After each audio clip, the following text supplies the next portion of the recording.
മറയേണ്ടതോർത്ത്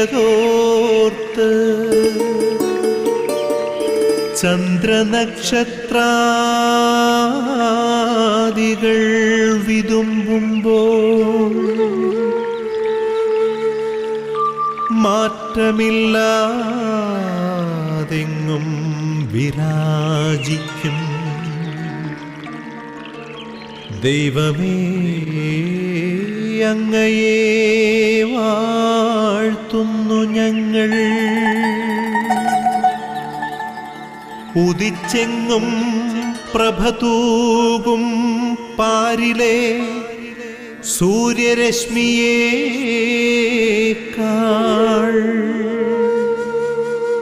പ്രശോഭിച്ചെന്നും പ്രസാദമേകുന്ന ദൈവമേ, അങ്ങേ മഹിമാവെത്ര മനോജ്ഞം.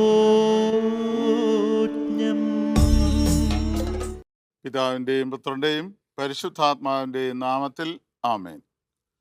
ഈശോ മിശിഹായ്ക്ക് സ്തുതിയായിരിക്കട്ടെ. പ്രിയമുള്ളവരെ, നമ്മൾ ഒരു പുതിയ ദിവസത്തിലേക്ക് നമ്മൾ പ്രവേശിക്കുകയാണ്. പുത്തൻ പ്രതീക്ഷയോടെ, പുതുപുത്തൻ അനുഭവങ്ങളോടെ ഈ ദിവസം ആരംഭിക്കുകയാണ്.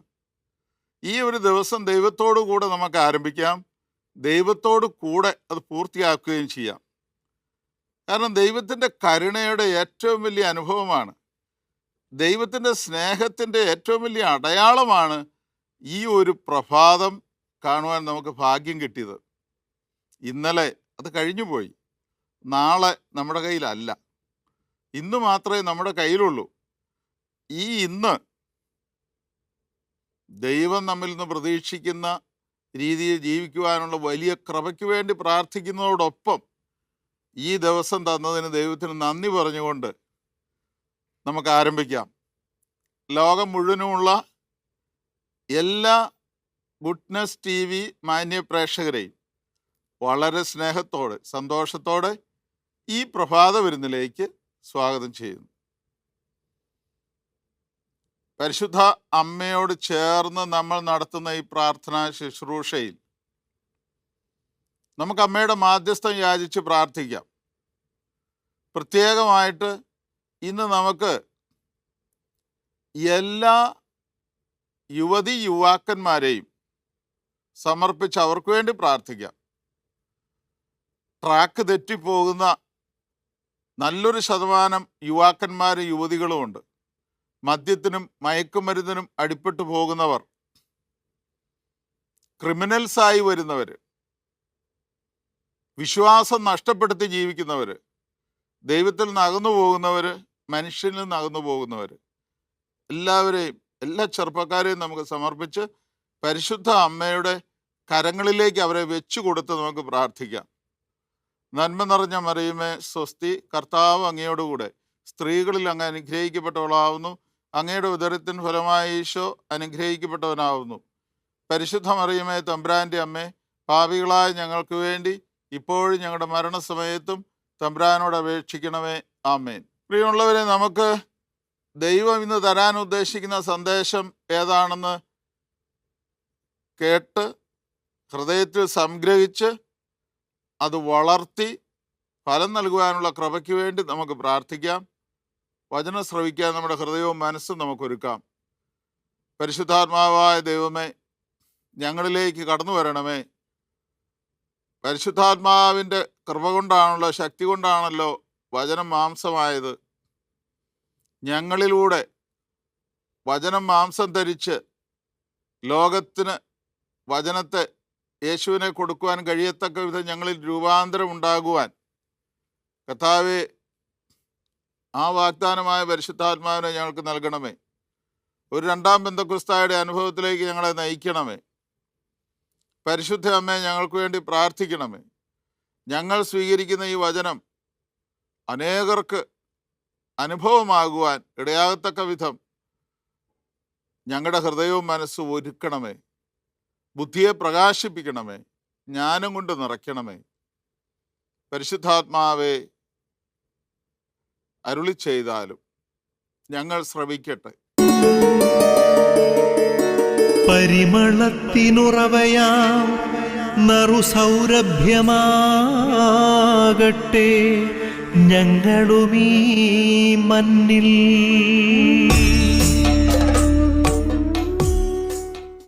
ഇന്ന് നമുക്ക് വിശുദ്ധ ലൂക്കായുടെ സുവിശേഷത്തിലെ 16-ാം അധ്യായം 10 മുതലുള്ള വചനങ്ങൾ നമുക്ക് ധ്യാന വിഷയമാക്കാം. ചെറിയ കാര്യത്തിൽ വിശ്വസ്തൻ വലിയ കാര്യത്തിലും വിശ്വസ്തനായിരിക്കും. ചെറിയ കാര്യത്തിൽ അവിശ്വസ്തൻ വലിയ കാര്യത്തിലും അവിശ്വസ്തനായിരിക്കും. അധാർമിക സമ്പത്തിന്റെ കാര്യത്തിൽ വിശ്വസ്തരായിരിക്കുന്നില്ലെങ്കിൽ യഥാർത്ഥ ധനം ആര് നിങ്ങളെ ഏൽപ്പിക്കും? മറ്റൊരുവന്റെ കാര്യത്തിൽ നിങ്ങൾ വിശ്വസ്തരല്ലെങ്കിൽ നിങ്ങൾക്ക് സ്വന്തമായവ ആര് നിങ്ങൾക്ക് തരും? ഒരു ഭൃത്യന് 2 യജമാനന്മാരെ സേവിക്കുവാൻ സാധിക്കുകയില്ല. ഒന്നുകിൽ അവൻ ഒരുവനെ ദ്വേഷിക്കുകയും മറ്റവനെ സ്നേഹിക്കുകയും ചെയ്യും, അല്ലെങ്കിൽ ഒരുവനോട് ഭക്തി കാണിക്കുകയും മറ്റവനെ നിന്ദിക്കുകയും ചെയ്യും. ദൈവത്തെയും ധനത്തെയും ഒന്നിച്ച് സേവിക്കുവാൻ നിങ്ങൾക്ക് കഴിയുകയില്ല. പണക്കൊതിരായ ഫരിസേയർ ഇതെല്ലാം കേട്ടപ്പോൾ അവനെ പുച്ഛിച്ചു. അവൻ അവരോട് പറഞ്ഞു, മനുഷ്യരുടെ മുമ്പിൽ നിങ്ങൾ നിങ്ങളെ തന്നെ നീതീകരിക്കുന്നു, എന്നാൽ ദൈവം നിങ്ങളുടെ ഹൃദയങ്ങളെ അറിയുന്നു. മനുഷ്യർക്ക് ഉത്കൃഷ്ടമായത് ദൈവദൃഷ്ടിയിൽ നികൃഷ്ടമാണ്. നിയമവും പ്രവാചകന്മാരും യോഹന്നാൻ വരെ ആയിരുന്നു.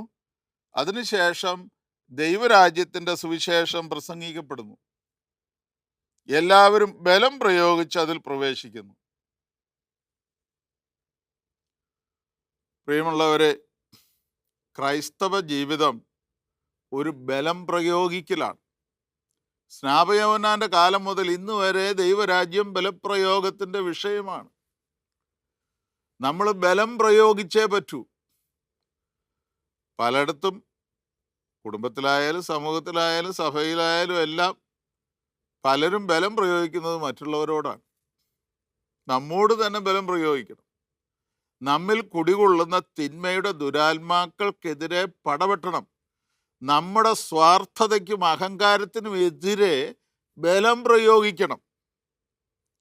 ഇതാണ് കർത്താവ് ഏറ്റവും അവസാനം പറഞ്ഞു നിർത്തിയ കാര്യം. ഏറ്റവും ആദ്യത്തെ വചനം നമ്മൾ വായിച്ചു കേട്ട വചനത്തിൽ പറയുന്നുണ്ടല്ലോ, ചെറിയ കാര്യത്തിൽ വിശ്വസ്തൻ വലിയ കാര്യത്തിലും വിശ്വസ്തനായിരിക്കും. ചെറിയ കാര്യത്തിൽ അവിശ്വസ്തൻ വലിയ കാര്യത്തിലും അവിശ്വസ്തനായിരിക്കും. ആ കാര്യത്തിൽ ഒരു സംശയവുമില്ല. നമ്മുടെ അനുഭവം അത് നമ്മളെ പഠിപ്പിക്കുന്നുണ്ട്. നമുക്കറിയാതെ ഒരാളുടെ പെരുമാറ്റം കാണുമ്പോൾ ഒരു ചെറിയ പ്രവൃത്തി അത് അവിശ്വസ്തതയാണെങ്കിൽ അവൻ്റെ അവസാനം വരെ അവൻ അവിശ്വസ്തനായിരിക്കും.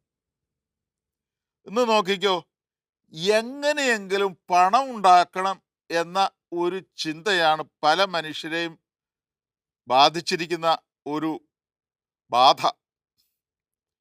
അത്യാഗ്രഹവും ആർത്തിയും പല രൂപത്തിൽ ഇന്ന് വർദ്ധിച്ചു വരുവാണ്. അതോടുകൂടി അവിശ്വസ്തത ഉടലെടുക്കുകയാണ്. നമുക്കറിയാം, കൈക്കൂലി കൊടുക്കാതെ ഇന്ന് ഒരിടത്തും ഒരു കാര്യവും സാധിക്കാൻ വയ്യാത്ത അവസ്ഥയായി. പണ്ടൊക്കെ കൈക്കൂലി കൊടുക്കുന്നതും വാങ്ങുന്നവർക്ക് പണ്ട് ഒരു ചളിപ്പുണ്ടായിരുന്നു. ഇന്ന് ഒരു ഉളുപ്പുമില്ല, ചോദിച്ചു വാങ്ങിക്കുകയാണ്. ഇന്നത്തെ പത്രത്തിൽ കണ്ടു, എറണാകുളത്ത് RTO കൈക്കൂലി മദ്യമായിട്ടും പണമായിട്ടും ചോദിച്ചു വാങ്ങി അതിൽ പിടിക്കപ്പെടുന്ന അനുഭവം. ഒരു ഗവൺമെന്റ് ഡോക്ടർ സർജറി നടത്തുന്നതിന് മുമ്പ് 1000 കൈക്കൂലി ചോദിച്ചു. RTO ഓഫീസിൽ മാത്രമല്ല, സർക്കാർ ഓഫീസുകളിലൊക്കെ ഇന്ന് പൈസ കൊടുക്കാതെ ഒരു കാര്യവും നടക്കാത്ത അവസ്ഥയിലേക്ക് വന്നു. വാളയാർ ചെക്ക് പോസ്റ്റിൽ വാഹനങ്ങൾ പരിശോധിക്കാൻ നിൽക്കുന്നവർക്ക് അവരുടെ കയ്യിലേക്ക് മടക്കി പിടിച്ച വണ്ടിയുടെ ബുക്കും പേപ്പറിന്റെ ഇടയ്ക്ക് രൂപ വെച്ച് കൊടുക്കുകയാണ്. അവർക്ക് വാങ്ങിക്കുന്നതിൽ യാതൊരു പ്രശ്നവും ഇല്ല. സർക്കാർ ജോലി ചെയ്യുന്ന എല്ലാവർക്കും കാര്യം നടക്കണമെങ്കിൽ ഇതുപോലെയുള്ള കാര്യങ്ങളാണ്. അതുപോലെ തന്നെ എല്ലാ വകുപ്പിലും അഴിമതിയാണ്.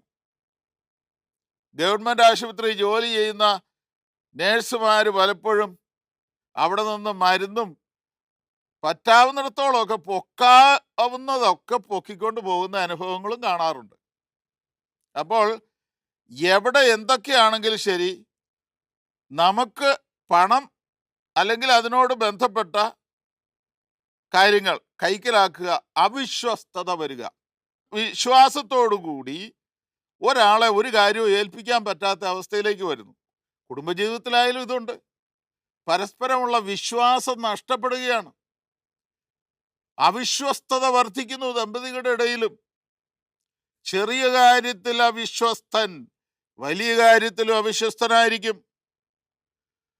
അപ്പോൾ നമ്മൾ മനസ്സിലാക്കേണ്ട ഒരു കാര്യം, ബിസിനസ്സിലാണെങ്കിൽ പോലും, ഈവൻ കർഷകരുടെ ഇടയിൽ പോലും കീടനാശിനി തളിച്ചല്ലാതെ ഒരു സാധനവും കൊടുക്കാവുന്ന സാഹചര്യമില്ല. ബിസിനസ്സുകാർ കള്ളത്തൂക്കവും മായം ചേർക്കലും അവരുടെ പരിപാടി. മായം ചേർക്കാത്ത ഒരു വസ്തുവും കിട്ടാനില്ല. അപ്പോൾ അതുപോലെയുള്ള സാഹചര്യങ്ങളിൽ എല്ലാവരുടെയും ലക്ഷ്യം പണം ഉണ്ടാക്കുക എന്നുള്ളതാണ്. ഈ ഒരു ലക്ഷ്യമാണ് അവിശ്വസ്തത കാണിക്കാൻ ഒരു മനുഷ്യനെ പ്രേരിപ്പിക്കുന്നത്. എന്തിനാണ് അവൻ മൂല്യം കൊടുക്കുന്നത്? ഉത്തരവാദിത്വ ബോധം, സമൂഹത്തോടുള്ള പ്രതിബദ്ധത, ആത്മാർത്ഥത, സത്യസന്ധത, സുതാര്യത, ഇതൊക്കെ ഇന്ന് അപ്രത്യക്ഷമാവുകയാണ്. വല്ലാത്തൊരു ഗതികേടാണ് ഇപ്പോൾ ഇന്ന് ഈ സമൂഹത്തിൽ നടമാടിക്കൊണ്ടിരിക്കുന്ന കാര്യങ്ങൾ. ഇപ്പോ ചിലർ കടയിൽ ജോലി ചെയ്യുമ്പോൾ ആ കടയിൽ വിശ്വസിച്ച അവനെ ഏൽപ്പിച്ചിട്ട് ഉടമസ്ഥൻ പോയി കഴിയുമ്പോഴും ആ കടയിൽ നിന്ന് പൊക്കാവുന്നത് പൊക്കുന്ന ആളുകളെ കണ്ടിട്ടുണ്ട്. റബ്ബർ വെട്ടുന്നവർ പോലും 150 റബ്ബർ വെട്ടിയെങ്കിൽ 200 എണ്ണത്തിന്റെ പൈസ വാങ്ങിച്ചുകൊണ്ട് പോകുന്ന അനുഭവം. ഇതുപോലെ ഏത് മേഖലയിലാണേലും, ചെറിയ ജോലി മുതൽ വലിയ ജോലി വരെ, ഈ അവിശ്വസ്തതയുടെ മേഖലയാണ് നമ്മൾ കണ്ടുകൊണ്ടിരിക്കുന്നത്. നമ്മൾ മനസ്സിലാക്കേണ്ട ഒരു കാര്യം, സുവിശേഷത്തിൽ നൽകുന്ന ഒരു കാര്യം ഒന്നുകൂടി ആവർത്തിക്കുകയാണ്. ചെറിയ കാര്യത്തിൽ വിശ്വസ്തൻ വലിയ കാര്യത്തിൽ വിശ്വസ്തനായിരിക്കും. അങ്ങനെയുള്ളവരെ നമ്മൾ വലിയ കാര്യങ്ങൾ ഏൽപ്പിക്കും. തമാശന് പോലും കള്ളത്തരം പറയുന്ന ഒരാള് അല്ലെങ്കിൽ കള്ളത്തരം കാണിക്കുന്ന ഒരാള് പിന്നീട് അവൻ പറഞ്ഞത് കള്ളത്തരമാണെന്നും അവൻ കാണിച്ചത് കള്ളത്തരമാണെന്നും മനസ്സിലാക്കി കഴിഞ്ഞാൽ പിന്നെ അവനെ നമ്മൾ വിശ്വസിക്കുമോ? ഒരിക്കലും വിശ്വസിക്കില്ല. തൽക്കാലത്തേക്ക് ലാഭമെന്ന് നമുക്ക് തോന്നുമായിരിക്കും, പക്ഷേ അവനെ കുറിച്ചുള്ള വിശ്വാസം പോയി. അപ്പോൾ നമ്മളെ സംബന്ധിച്ചിടത്തോളം കർത്താവ് കൃത്യമായിട്ട് പറയുന്നു, ചെറിയ കാര്യങ്ങളിൽ അവിശ്വസ്തൻ വലിയ കാര്യത്തിൽ അവിശ്വസ്തനായിരിക്കും, ചെറിയ കാര്യത്തിൽ വിശ്വസ്തൻ വലിയ കാര്യത്തിൽ വിശ്വസ്തനായിരിക്കും. നമ്മൾ സാധാരണ ക്രിസ്തീയ മൃതസംസ്കാര ശുശ്രൂഷയിൽ വീട്ടിൽ വെച്ച് നടത്തുന്ന സീറോ മലബാർ പ്രാർത്ഥനയിൽ ഒരെണ്ണമുണ്ട്. ഏറ്റവും അവസാനം മുടി അണിയിക്കലുണ്ട്. അപ്പോൾ ചൊല്ലുന്നൊരു ഒരു വചനമുണ്ട്, വിശ്വസ്തരായ ഭൃത്യർക്ക് വാഗ്ദാനം ചെയ്യപ്പെട്ട നിത്യാനന്ദത്തിലേക്ക് ദൈവം നിന്നെ പ്രവേശിപ്പിക്കുമാറാകട്ടെ. ഞാൻ ഓർക്കാറുണ്ട് എത്ര പേർക്ക് അതിന് അർഹതയുണ്ടെന്നുള്ളത്. നമ്മൾ എത്ര പേർക്ക് അതിന് അർഹതയുണ്ട്. വിശ്വസ്തരായ ഭൃത്യർക്ക് വാഗ്ദാനം ചെയ്യപ്പെട്ട നിത്യാനന്ദത്തിലേക്ക്. നമ്മൾ കാണിക്കുന്ന അവിശ്വസ്തതയുടെ, സുതാര്യതയില്ലായ്മയുടെ, സത്യസന്ധതയില്ലായ്മയുടെ ഒക്കെ അനുഭവം. അപ്പോൾ നമ്മൾ മനസ്സിലാക്കേണ്ട ഒരു കാര്യമാണ്, ചെറിയ കാര്യങ്ങളിൽ വിശ്വസ്തരായിരുന്നാലേ വലിയ കാര്യങ്ങൾ നമ്മളാണേലും മറ്റുള്ളവരെ ഏൽപ്പിക്കുകയുള്ളൂ. കള്ളത്തരം കാണിക്കുന്ന ഒരു ചെറിയ കള്ളത്തരം കാണിച്ചാൽ മതി, പിന്നെ അവനെ നമ്മൾ ഏൽപ്പിക്കില്ല. ചിലർ അവിശ്വസ്തത കാണിക്കുന്നത് തുടക്കത്തിൽ ചെറിയ ചെറിയ കാര്യങ്ങളിലായിരിക്കും. അപ്പോൾ അത് പിന്നീട് പിടിക്കപ്പെടുന്നില്ലെങ്കിൽ അവൻ അതിനേക്കാൾ വലിയ കള്ളത്തരം അവൻ കാണിക്കും. അപ്പോൾ ആരും അറിയുന്നില്ല എന്ന് കരുതി ഒളിച്ചും മറച്ചും ചെയ്യുന്ന ഏതൊരു കാര്യവും ഇന്നല്ലെങ്കിൽ നാളെ വെളിച്ചത്ത് വരും, ഉറപ്പാണ്. എല്ലാവരെയും കുറെ കാലത്തേക്ക് കബളിപ്പിക്കാമെങ്കിലും എല്ലാവരെയും എല്ലാ കാലത്തേക്കും കബളിപ്പിക്കാനാവില്ല. എല്ലാവരെയും കുറച്ചു കാലത്തേക്കും കുറച്ചുപേരെ എല്ലാ കാലത്തേക്കും കബളിപ്പിക്കാമെങ്കിലും എല്ലാവരെയും എല്ലാ കാലത്തേക്കും കബളിപ്പിക്കാനാവില്ല.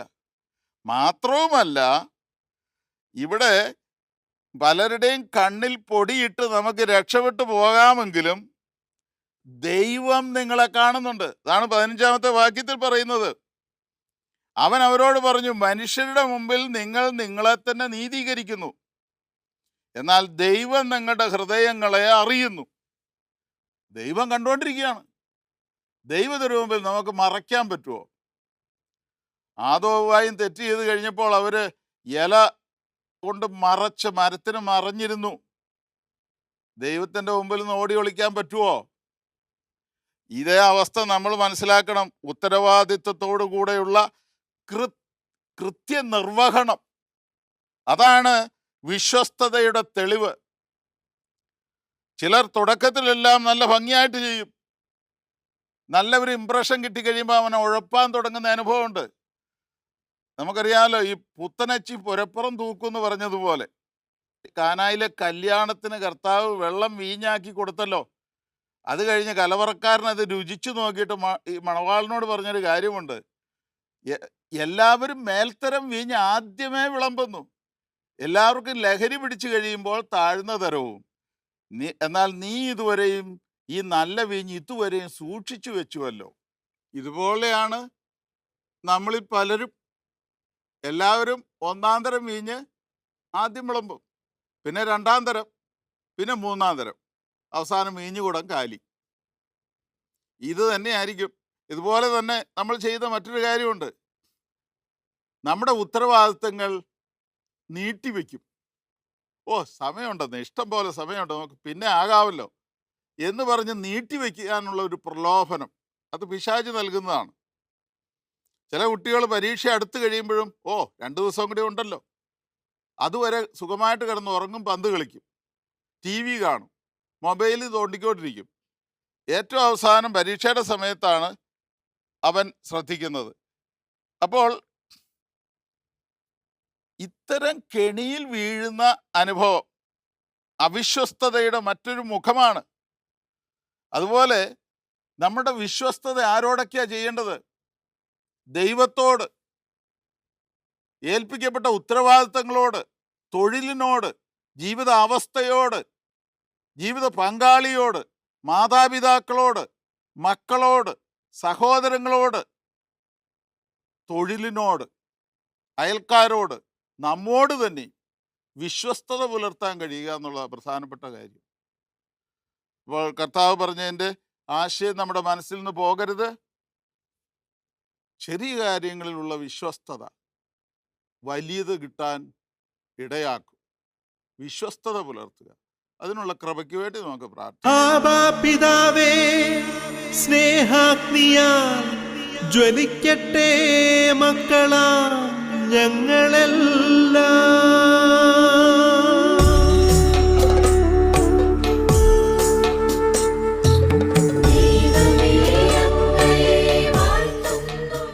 പിതാവായ ദൈവമേ, ഞങ്ങളോടും മറ്റുള്ളവരോടും അങ്ങയോടും കുറ്റമറ്റ മനസാക്ഷി മുൻനിർത്തി വിശ്വസ്തതയോടെ ജീവിക്കുവാൻ ഞങ്ങളെ അനുഗ്രഹിക്കണമേ.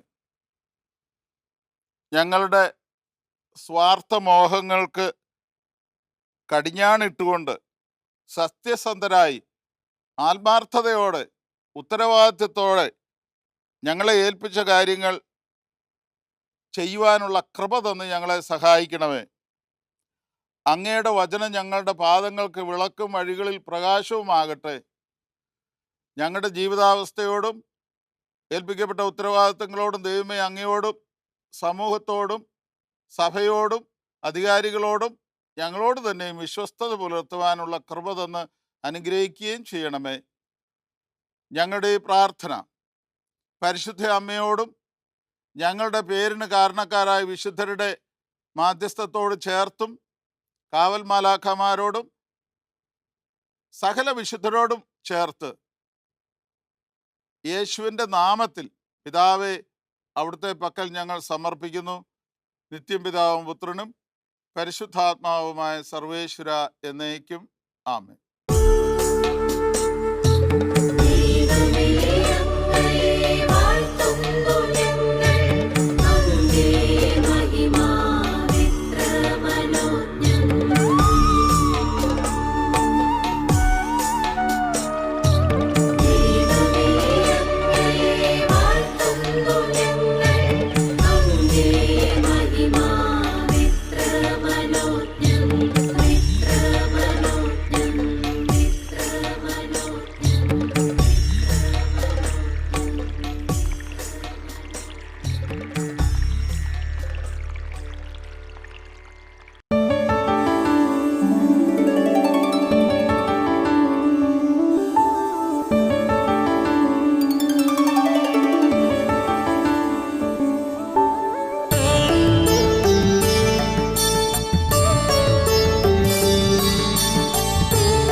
കാരുണ്യനാഥനേ,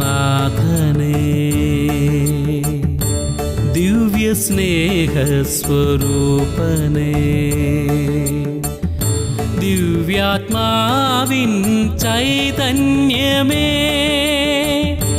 ദിവ്യ സ്നേഹം നീ നിറയ്ക്കണേ. ദിവ്യ കാരുണ്യനാഥനേ,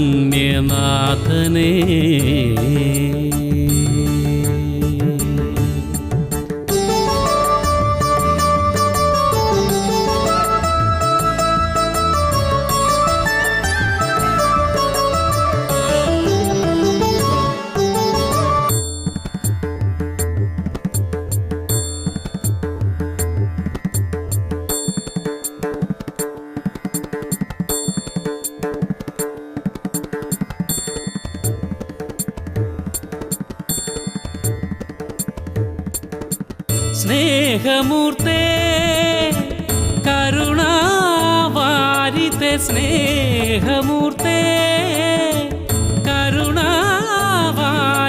സ്നേഹമൂർത്തേ കരുണാവാരിതേ, തവ മുഖമടിയനു ശരണം. ദിവ്യകാരുണ്യമേ തവ മുഖമടിയനു ശരണം. ദിവ്യകാരുണ്യമേ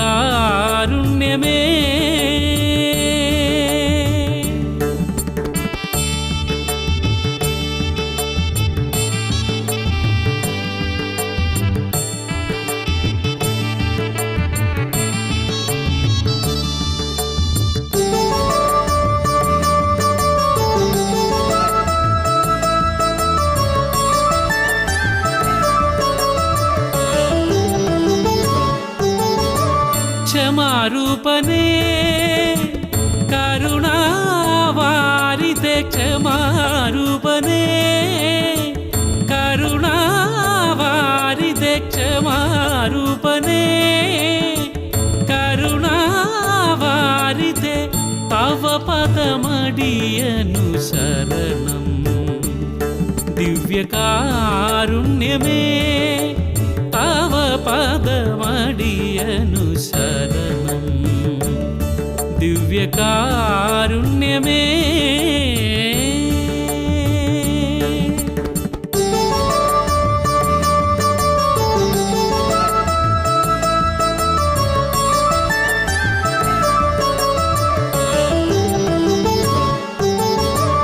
എന്നുമെന്നും മർത്യരോടൊപ്പമാകാൻ, എന്നുമെന്നും മർത്യരോടൊപ്പമാകാൻ, എന്നുമെന്നും മർത്യരോടൊപ്പമാകാൻ, ദിവ്യകാരുണ്യമാ വസിച്ചവനെ എന്നും ദിവ്യകാരുണ്യമായി വസിച്ചവനെ ഉള്ളിൽ വസിപ്പവനെ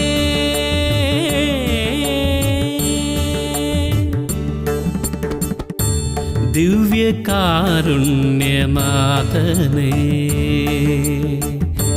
ദിവ്യസ്നേഹസ്വരൂപനേ ദിവ്യാത്മാവിൻ ചൈതന്യമേ ദിവ്യസ്നേഹം നീ നിറയ്ക്കണേ ദിവ്യകാരുണ്യനാഥനേ.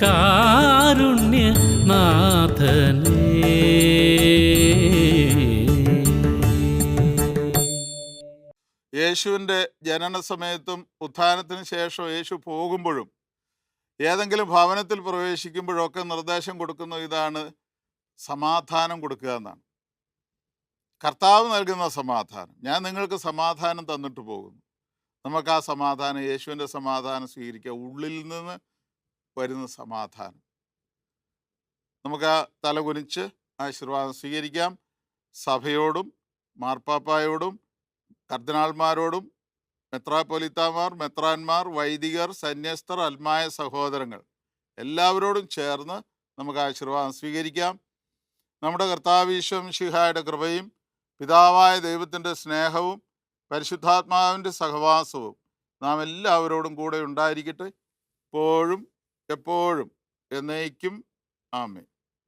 പ്രിയമുള്ളവരെ, മരിയൻ കൂടാരങ്ങളിൽ ഇന്ന് പരിശുദ്ധ അമ്മയുടെ മാധ്യസ്ഥം യാചിച്ച് പ്രാർത്ഥിക്കുന്ന എല്ലാ ജപമാലകളോടും ചേർത്ത് ഒരു ജപമാലയെങ്കിലും നമുക്ക് ചൊല്ലി കാഴ്ചവെക്കാം. ഡിവൈൻ ശുശ്രൂഷകളുടെ വിജയത്തിനും ഗുഡ്നസ് ടിവിയുടെ വിജയത്തിനും ഒപ്പം ഞാൻ ആദ്യം സൂചിപ്പിച്ച എല്ലാ യുവജനങ്ങളുടെ നിയോഗങ്ങൾക്കും വേണ്ടി കാഴ്ചവെക്കാം. ഒരു നല്ല ദിവസം നിങ്ങൾക്കുണ്ടാകട്ടെ. ദൈവം കൂടെ വസിക്കുന്ന അനുഭവം. ദൈവം നിങ്ങളെ അനുഗ്രഹിക്കട്ടെ.